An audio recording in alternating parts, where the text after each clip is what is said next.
Tervist, Illar Kohvinavalt siinpool ja täna on laupäev, 2. aprill, aasta on 2022 ja mul on au teile näidata, et on ilmunud aprillikuu müstilised lood, lemmik, saatussaladused, näed, truud puhub kõik ära juba.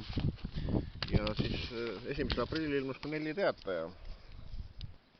Nii, müstiliste lugude esikaanel on Alan Tuurier, et kasuta hirmu, et muutuda julgeks, ühesõnaga siin on minult intervjuu. Ja aprillikuu müstiliste lugudes on esimene intervjuu siin kohe psühholoog ja selgeltnägija Ingrid Stahl. Minu tulek siia ilma oli väga keeruline ja vaevaline, nii et Ingrid Stahliga on mul siuke pikem intervjuu siin, ilusad pildid juures. Nii, siin on siukene eraldi pilt ja siin. Ja siin ta siis lõpeb. Nii, intervjuu Alan Tuurieriga, et liit vahetub, konfliktid kasvavad võimujanuga, nii et siin siis Alan Tuurier ja minu intervjuu. Ja see on päris pikk, siin kohe mitmed leheküljed. Nii. Ja kolmas intervjuu minust müstilistes lugudes on Silvia Ilves, et kes meist on patuta.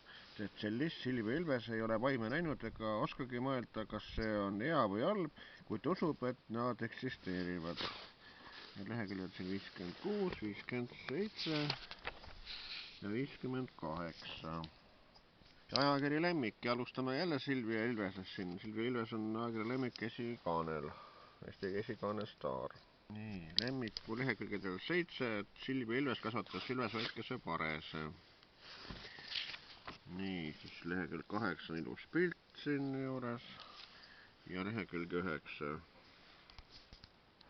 Nii, ja siis Lemmiku lehekülgedel 36-37 on selline artikkel minutit, et rebase kutsikad kasvasid üles koos lämmastega, nii et talunik Maarja Mändlat tabas suur üllatus, kui ta avastas, et tema lambalauta on kolinud sootuks ootamatu liigi esindajad rebased. Nii et saate lugeda siin pilt ka juures lammastest, nii et kuidas see asi oli. Ajakiri Saatussaladust aprillikuu number, et minult on siin esikaanel siis lugu, et Isabel Maripuu valis leina levendamiseks vabatahtliku töö. Et vabatahtlikuna abivajada aitab Isabel Maripuu tunnistab, et sellele teele jõudis ta mehe surma järel, et leina vaigistada. Ja siin lehekülgedel siis 53, 54 ja 55 saate lugeda. Nii, ja siis 1. aprilli 4 teataja.